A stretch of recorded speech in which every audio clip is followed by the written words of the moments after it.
Okay, so hi. I'm doing like a mini little podcast series about Meta Vox Warwick Fuller. So an overview of this project is we're going to talk about who she is, what her academic background is briefly, and her family background briefly. Then her perspective on the Harlem Renaissance. What is the Harlem Renaissance? And then just some of her works, and then I will be interviewing two of my friends who don't know who she is about any of her work, and I'm going to give them background prior to interviewing them, and then you will hear their thoughts on two pieces of her work. They're both going to have two different pieces of hers, and we'll get to it. So, who was Meta Warrick Fuller? She was a sculptress. She was encouraged at a young age to do work. She had an extremely sad background growing up, which we'll get into. Was extremely known for her work, commissioned multiple times by the federal government, but was never in high enough demand to be financially independent. And also was never given the enough encouragement or inspiration to feed her artistic nature. Her focus was on the American Black experience. So, due to her academic career, she had gone to Paris, but it was important for her to come back after her study to continue her work in America because that's where all of her influence came from. So, her family background: she was born in Philadelphia in 1877. Her family was a special case. During this time, it was during segregation, Jim Crow laws. Um, so, her family was a special case in terms of career. They were in the catering and real estate business. So, she was the youngest of three children. Her childhood was extremely lonely and private. This was the start of her isolation at a young age. Um, this was because her two siblings, who were older than her, had an incredibly different lifestyle than she did. Um, because her parents wanted her to have that ladylike background, wanted her to be considered proper, because they had the chance with money. But her brother and her grandfather had inspired her works and themes of horror, which we'll see in her work. Her sister also encouraged her artwork by giving her little bits of clay from time to time. So her academic background: first she attended the Philadelphia Black segregated public schools, and so she won an art prize. Then that prize was a 3-year scholarship at the Philadelphia School of Industrial Art, which she started her sculpting career out. Um, Her postgraduate study, she studied in Paris for 2 years. This is unfortunately where she realized that segregation is very prevalent, not only in the U.S. but outside of the U.S. For her first half of the study, she stayed and studied with Raphael Collin and then M. Carls, and then attended the Academia of Colarossi. She had lived a very isolated life, and was filled with intense study and work because she was a person of color. So, the Harlem Renaissance and the perspective of Meta Warrick Fuller. So, what is the Harlem Renaissance? The Harlem Renaissance was a collective movement which involved writers, performers, and visual artists who promoted the image of African Americans in the early 20th century. There were very few female artists within this movement, let alone working during this time. So, Fuller's work was a powerful influence because she was an African American woman who had made her own career and was extremely successful. So the first piece I wanted to talk about just briefly is Ethiopia. This piece exemplifies much of Fuller's work, even though it doesn't depict visually horror themes of horror. It has that implications of themes of horror. So this was to place the truth and experience of being an African American woman, being very all power stripped away. Um, but this also allows for the viewer like to understand the conflicts of identity felt by African Americans. It gives a voice to the viewers, but even though they all have different stories, they all can use this in order to tell their stories. So this statue is actually 14 inches, which is very small. Thinking about it, it is extremely small.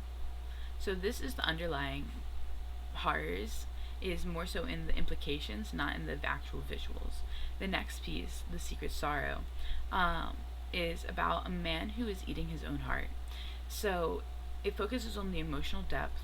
So this man appears to be shameful, avoiding our gaze, but desperately savoring his meal, which is his own heart. He's grasping at it. His mouth is pressed up against it. So it's So in this context, it's he's devouring his own humanity, which is so extremely like heart wrenching to look at in terms of themes, because in terms of horror, it physically is displeasing to look at because he's so shameful. It's the gruesomeness of this man literally ripping out his own heart and eating it. Those themes of horror continue throughout her work. Next is The Wretched. So it's seven figures suffering from physical and mental disabilities. Um, this is showing them literally physically crawling, scratching away at each other, trying to just go, like, get away. So this is just extremely prevalent in her terms of like horror. It's gut wrenching to look at. There's so much emotion without even knowing what like is the meaning behind it.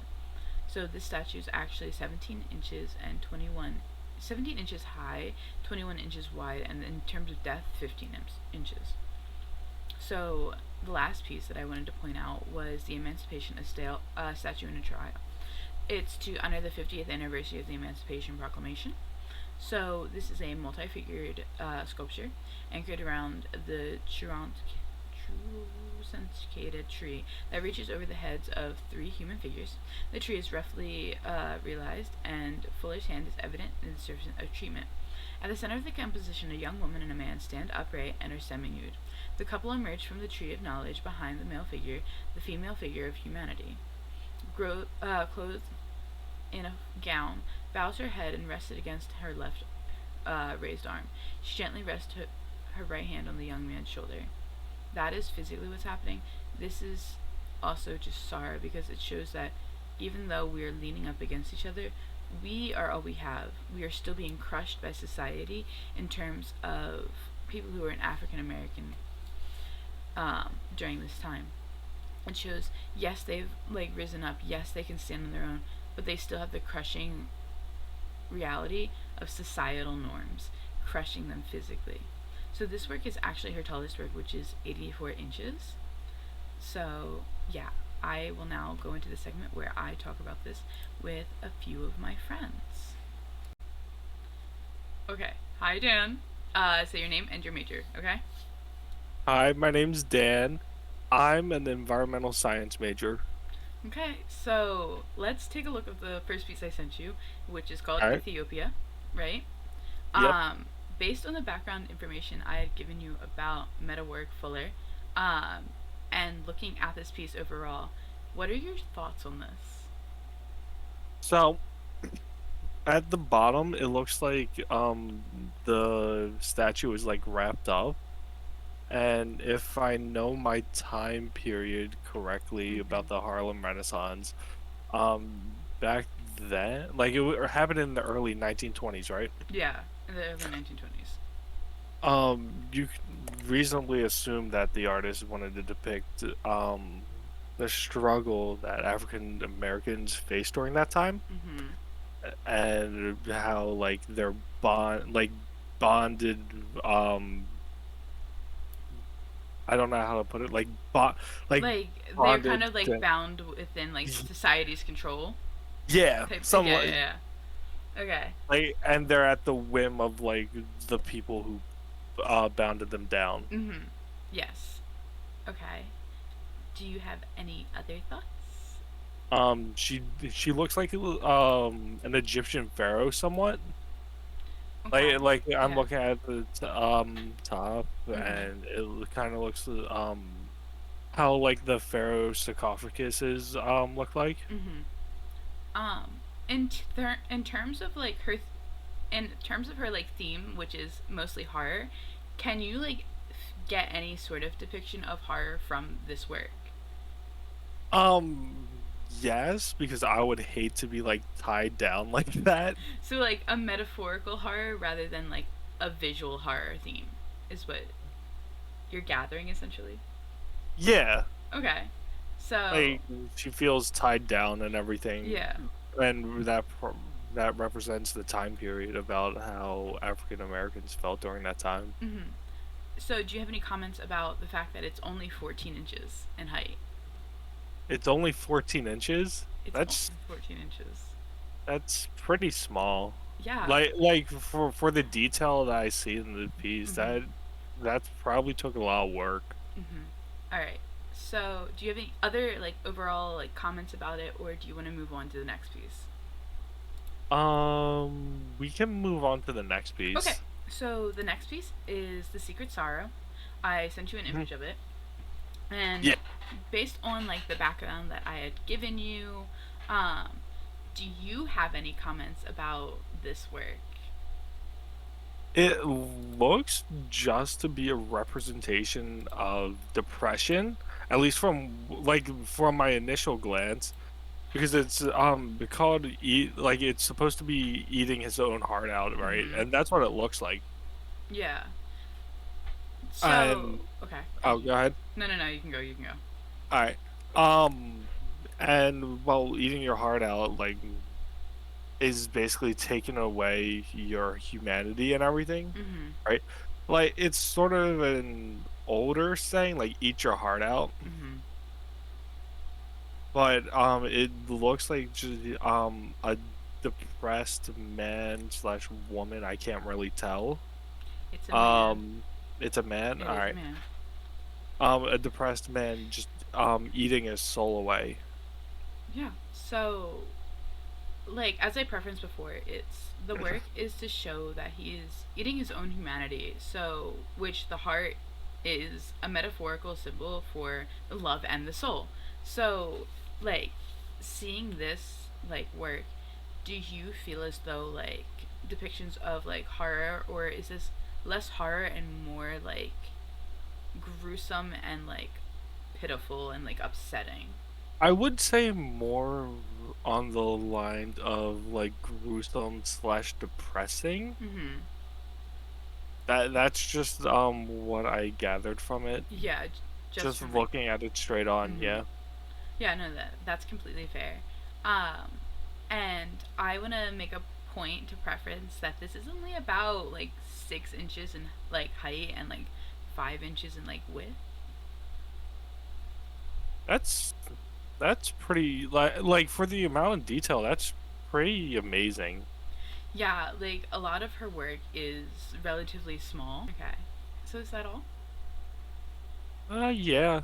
I All right, can't think of anything else right now. that is perfect. So thank you so much for joining and telling me and expressing your opinions.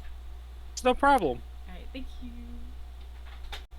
Okay, so hi, introduce yourself, say your name and your major. My name is Jensen, and I majored in computer science. Okay. I'm majoring in computer science. Okay. So the first work that I have introduced to you is The Wretched, right? Yeah, From a visual perspective, what was your thoughts? I think that it was a very, like, frightening piece of artwork because it talks about the physical and mental disabilities and the dead bodies that they are walking over. Okay. So in terms of like horror themes, right, which is prevalent in Meta Fuller's work, this piece is particularly gruesome, right? Yeah. Compared to the other picture, like the other image and work that we're going to talk about later, right? Mm-hmm. So comparing that, not only is it like a physically gruesome thing, but do you think is it also a metaphorically gruesome thing, or do you think it's just Uh, visually? I also do think it's metaphorically gruesome. Okay, in what context, if you don't mind me asking? Okay, so when you look at it, right, Mm-hmm. you think of, like, the first thing that you notice is, like, all the people standing there crawling, Yeah. they look like they're in pain. Mm-hmm. And then, like, the floor they're walking on looks, I don't know how to describe it. It looks, a little bit frightening. Okay. Okay. So, but like in terms of like metaphorically like gruesome, in what context is it like just the fact that like is it without knowing like what the piece means or anything, in a metaphorical context, would you be able to guess that they were going through something horrific? Yeah, but just based off like their like facial Mm-hmm. expressions and like the fact that they're crawling and hoisting one up. Okay. Alrighty. So, in terms of height wise for this piece, it's only about 17 inches in height and 21 inches in width. What are your thoughts on that, knowing that it is such a small piece? Um,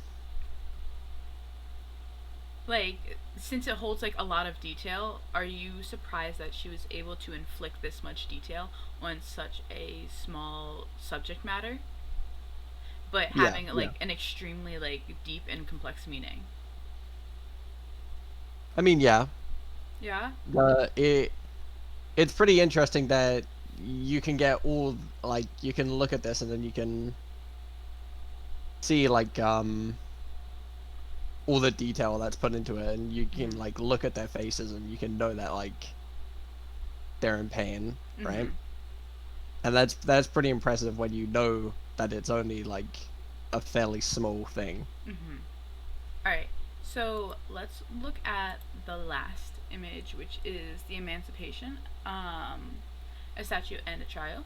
So, in terms of this piece, since you're not from the US, in terms of understanding visually, is it something you could grasp that there was a sense of like liberation to it? I'm not really like clued in on like everything. Like I don't know all like the history, but Mm-hmm. I feel like it is a very powerful piece Mm-hmm. compared to like a lot of other pieces But uh, like, that were probably made around that same time. mm-hmm. Especially since like thinking about it in terms of context that she is an African American woman who is making this government funded piece. Um, it's would it seem as if though like um, kind of eye opening in terms of if you look at pieces that are done by an African American, regardless if it's an African American woman or an African American male, um, compared to one that would be done by a white person. Do you think that like you can see the prevalence in terms of it being a like piece about African American identity? I definitely think that it's like more reinforced like the message that it sends. Mm-hmm. The fact that it's made by an African American woman in the 1800s. Okay. All right. That is, it's also a piece that's funded by the government in that time, which Mm-hmm. it's interesting Mm-hmm. Um. because of that fact. Okay. So in terms of let's say height, the fact that it's 84 inches, what are your thoughts on that compared to all of her other works being extremely small? I definitely think it's kind of crazy Mm-hmm. because of the amount of detail that you can still like put into it. Yeah. Okay. Because I would say the quality isn't any better nor worse than her smaller pieces, Mm-hmm. Okay. but it's I don't know how to describe it. It's No. more Yeah. yeah. Okay. All right. Did you have any questions about anything? Not really, no. Okay. Well, thank you for doing this. I very much appreciate it, and have a lovely day. You too, you too.